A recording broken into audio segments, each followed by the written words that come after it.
Do you make paintings of yourself? Wait, if that sounds too hard, do you take selfies? Aren't selfies basically a modern version of self-portraits? Think about it. Humans have been painting themselves for a surprisingly long time. But why? Are we just narcissists or completely normal? And what is even the significance of self portraits? To understand, let's first look at the first ever evidence found of self portraits. In a cave of El Castillo, Spain, archaeologist Hermilio Alcalde del Rio discovered the panel de las manos, the panel of the hands, in 1903. Now, guess how old they were. Over 40,000 years. At least that's what was found according to a 2012 study using uranium-thorium dating.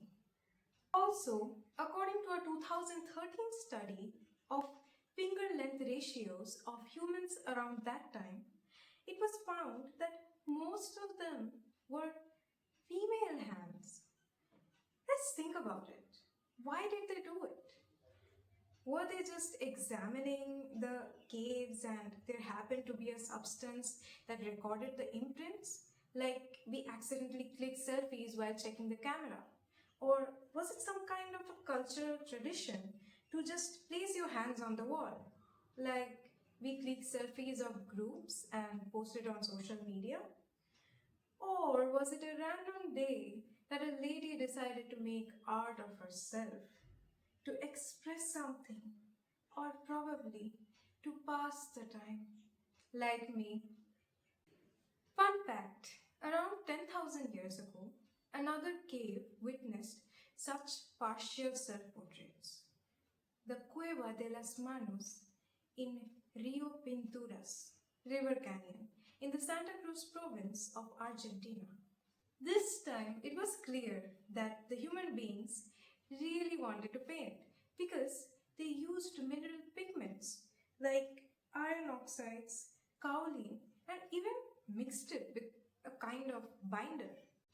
And the cave not only contains the paintings of hands but also animals and hunting scenes done by the first ever Patagonian hunters. But still, why did they do it? Were they trying to record and remember days of successful hunting? Like we click pictures or selfies with a trophy or medal that we won, or when we achieved something or to celebrate something. Or perhaps they were trying to show it to someone else. Or maybe it was all a form of self-expression. But these were partial self-portraits. By self-portrait, we understand capturing the face because apparently the face is the best representative of the self. When you click a picture of yourself, that is also a form of self-portrait.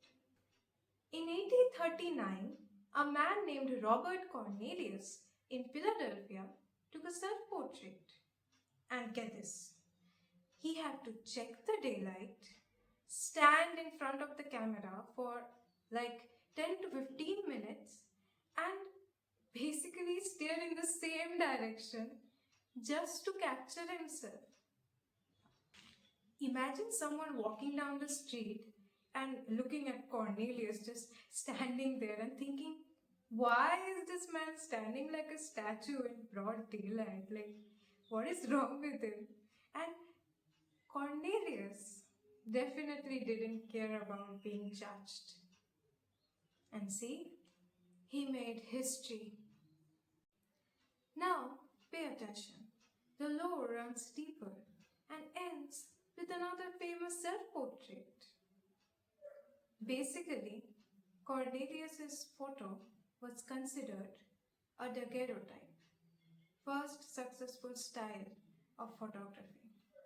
Daguerreotype was named after a French artist, Louis-Jacques Monde Daguerre, who is known as one of the fathers of photography as he claimed to have invented the process.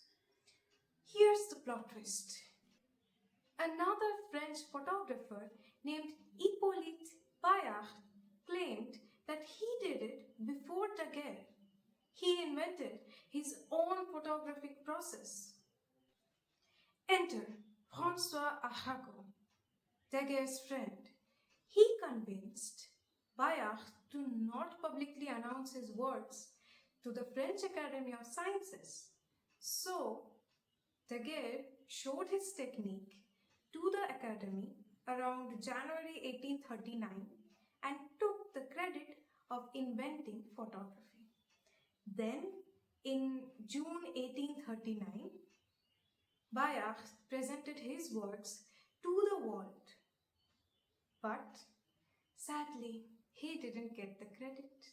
He was obviously devastated, and for capturing his grievance for the injustice that he faced, he took a self-portrait. The first staged photograph called Self-Portrait as a Drowned Man.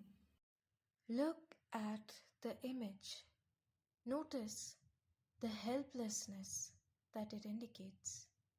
Art, after all, is self-expression. Here, Bayard acts as a man who committed suicide to express the misery of not receiving rightful recognition for his hard work. He even added a note with it stating, "The government, which has been only too generous to Monsieur Daguerre, has said it can do nothing for Monsieur Bayard, and the poor wretch has drowned himself." So we find from the inventors of photography itself that self-portrait is a medium to express oneself in some way or other, intentionally or unintentionally. When an artist creates art, he or she expresses his or her perspective about something. And when the something becomes the self, it seems almost poetic. Expressing oneself about the self itself. I know, sounds confusing, but think about it.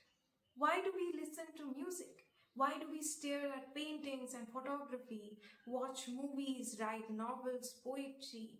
Why? Some may say that they find it relaxing. But why is it relaxing?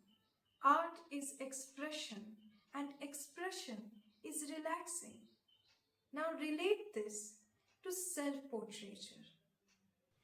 You express your own self by taking your perception of your feelings, emotions, thoughts, or even actions and putting it out on paper. And this does something amazing. When you take your emotions and capture it in a physical material outside of your head, it is not just expression, it is release. Believe it or not, the whole world is driven by emotions. Psychologist Sigmund Freud believed that we all have psychic energy. He called it libido, and the release of it as cathexis. This energy is kind of your mind's ability to direct your actions. And all emotions produce energy that lead us to behave in some way. We cannot stop feeling emotions. That is extremely harmful. Now, when negative emotions become intense, there is a huge surge of energy that needs to be released. And art is one of the best ways probably to release this energy. And self-portrait not only helps in release but also reflection, introspection. It seems to help you in the moment and after. Think about it. When we take selfies, we look at our faces from different angles. And we also look at it later, because in some sense, it does make us feel better. I draw self-portraits and take selfies because it makes me feel better about myself. It is an act of self-love that encompasses noticing and validating the self, catharsis, and reflection.